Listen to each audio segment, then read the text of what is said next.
नमस्कार। उत्थान ज्योतिष संस्थान में आप सभी का स्वागत है, अभिनंदन है। आज बात हो रही है मंगल के राशि परिवर्तन का क्या प्रभाव पड़ने वाला है। मंगल कर्क राशि में गोचरी संचरण कर रहे थे, बहुत जल्दी अर्थात 30 जून को ये सिंह राशि में प्रवेश कर जाएंगे। आषाढ़ शुक्ल पक्ष द्वादशी तिथि को शुक्रवार दिन है, रात में 11:25 के बाद से ये प्रवेश कर जाएंगे। कहां पर? सिंह राशि में। और मंगल जाएंगे सूर्य की राशि में। सूर्य भी तीव्रता के कारक ग्रह हैं, अग्नि तत्व कारक ग्रह हैं, और इसके राशि में परिवर्तन से किस प्रकार का परिवर्तन करने वाले हैं मंगल महाराज, तुला से लेकर के मीन राशि मीन लग्न तक की बात हम करने जा रहे हैं। लेकिन एक जरूरी बात बता दें कि 27 जून से लेकर के 30 जून तक हम मुंबई में विद्यमान रहेंगे, उपलब्ध रहेंगे। 1 और 2 तारीख को हम पुणे में रहेंगे। तो आप सभी लोगों में से जो लोग भी हमसे व्यक्तिगत तौर पर मिलकर जन्म कुंडली का अध्ययन कराना चाहते हैं, वास्तु पर चर्चा करना चाहते हैं, कुछ विशेष जानकारी जन्म कुंडली से संबंधित लेना चाहते हैं, आने वाले जीवन के बारे में जानना चाहते हैं, आने वाले जीवन के अवरोधों के बारे में जानना चाहते हैं, आने वाले जीवन के अवसरों के बारे में जानना चाहते हैं, तो आप स्क्रीन पर दिए हुए नंबर पर व्हाट्सएप करके समय लेकर के हमसे मिल सकते हैं। बात करेंगे जन्म कुंडली पर विस्तृत रूप से, खूब अध्ययन करेंगे, खूब बातें करेंगे। मुंबई में आइए मिलते हैं। तो तुला लग्न वालों के लिए, तुला राशि वालों के लिए किस प्रकार का परिवर्तन लाएंगे? भूमि भवन वाहन के कारक ग्रह, सेनाध्यक्ष के कारक ग्रह, सैन्य बल के कारक ग्रह जब ये सिंह राशि में जाएंगे।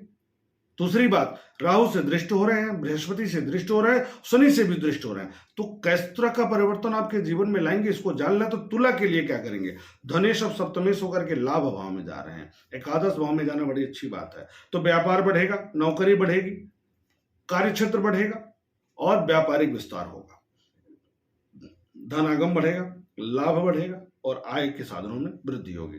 अचानक धन लाभ भी हो सकता है, शेयर बाजार से जुड़ करके भी आप लाभ कमा सकते हैं। वाणिज्य व्यवसाय, राजनीति से जुड़े लोगों के लिए समय अनुकूलप्रद बना रहेगा।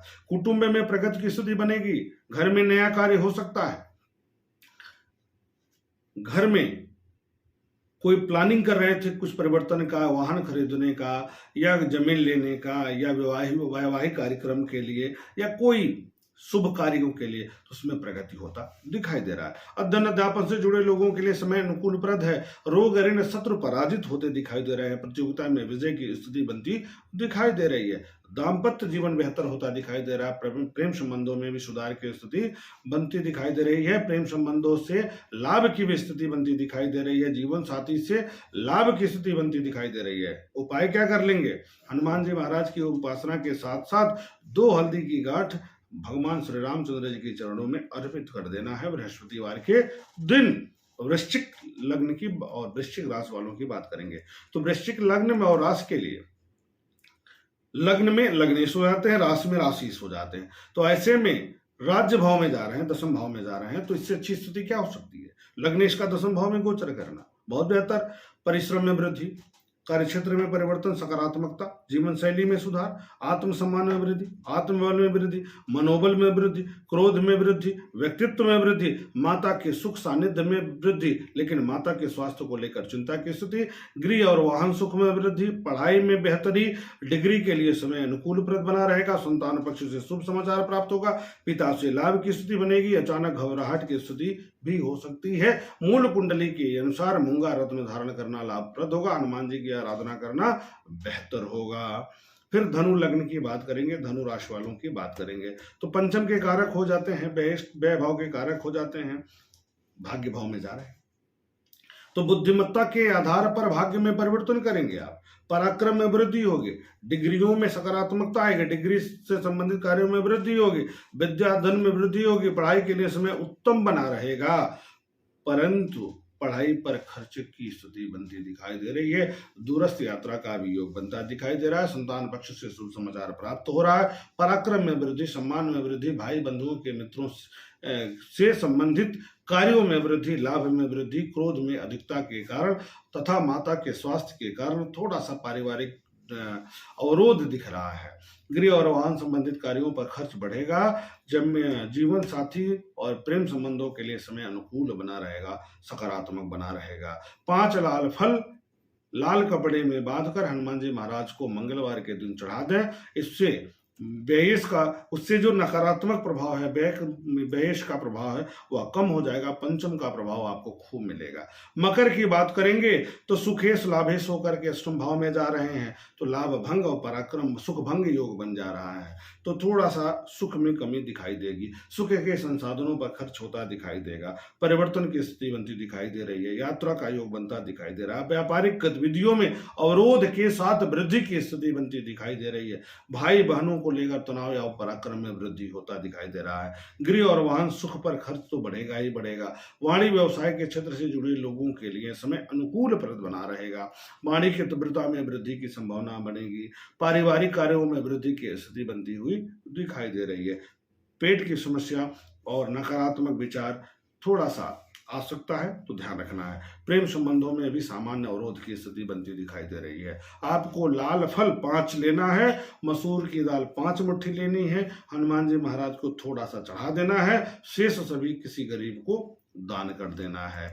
कुंभ की बात करेंगे तो कुंभ में भी एक सम का होते हैं, न बहुत कारक होते हैं, न अकारक होते हैं। पराक्रम और राज्य के कारक होकर सप्तम भाव में जा रहे हैं, तो गोचर इनका बढ़िया हो रहा है, परिवर्तन इनका बढ़िया हो रहा है, तो कुंभ वाले ऊर्जावान महसूस करेंगे। कार्य क्षमता में वृद्धि होगी, कार्य क्षेत्र में वृद्धि होगा, वर्चस्व में वृद्धि होगा। सरकारी एवं प्राइवेट सेक्टर जहां भी आप काम कर रहे हैं वहां पद वृद्धि योग बनेगा। वाणिज्य में अचानक से तीव्रता बढ़ सकती है, परंतु धनागम के लिए समय आपका अनुकूल प्रद बना रहेगा। परिवार में नए कार्यों पर खर्च बढ़ेगा। क्रोध में वृद्धि होगी, जिद्द में वृद्धि होगी, घमंड में वृद्धि होगी, इसलिए इसका ध्यान रखना है। ये सब न होने पाए तब दाम्पत्य सुख, प्रेम संबंध का नया आयाम आएगा, नए अध्याय लिखे जाएंगे, नई शुरुआत होगी, नया सकारात्मकता बढ़ेगा। सूर्य की उपासना करना, हनुमान जी महाराज की उपासना करना और मंगल देव की आराधना करना आपके लिए बेहद लाभदायक होगा। परंतु क्रोध पर नियंत्रण अत्यावश्यक है कुंभ वालों के लिए। मीन की बात करेंगे तो धनेश भाग्येश होकर षष्ठ भाव में जा रहे हैं। इसी यही लग्न है जिसमें मंगल भी खूब परिणाम देते हैं। कर्क के बाद, वृश्चिक के बाद मीन ऐसा लग्न है, राशि है जिसमें मंगल खूब बढ़िया परिणाम देते हैं। छठे भाव में जा रहे हैं तो भाग्य, पिता के सानिध्य, नए कार्यों में प्रगति की स्थिति बनती दिखाई दे रही है। कार्य में वृद्धि के साथ साथ अचानक यात्रा का योग भी बनेगा। खर्च में भी वृद्धि होगा, क्रोध बढ़ेगा, ईगो बढ़ेगा, गलतफहमी में वृद्धि होगी। रोग ऋण शत्रु तो पराजित होंगे ही होंगे। पेट की समस्या कम होंगी, इसका ध्यान रखना है। प्रतियोगिता में विजय की स्थिति बनेगी। कुटुंबजनों को लेकर के थोड़ा सा कष्ट हो सकता है। घर से दूर जाने का योग बनना ठीक है। यात्रा में से लाभ की स्थिति बन रही है। धनागम के नए स्रोत बनते हुए दिखाई दे रहे हैं। इस प्रकार मीन वालों के लिए मंगल का यह परिवर्तन स्वास्थ्य की दृष्टि से और क्रोध के दृष्टिकोण से थोड़ा सा गड़बड़ है। शेष सभी क्षेत्रों में खूब अच्छा परिणाम देंगे। भगवान विष्णु, भगवान श्री राम एवं हनुमान जी महाराज की आराधना करना आपके लिए खूब लाभदायक होगा, श्रेष्ठ फल प्रदायक होगा। आगे बढ़ें। नमस्कार।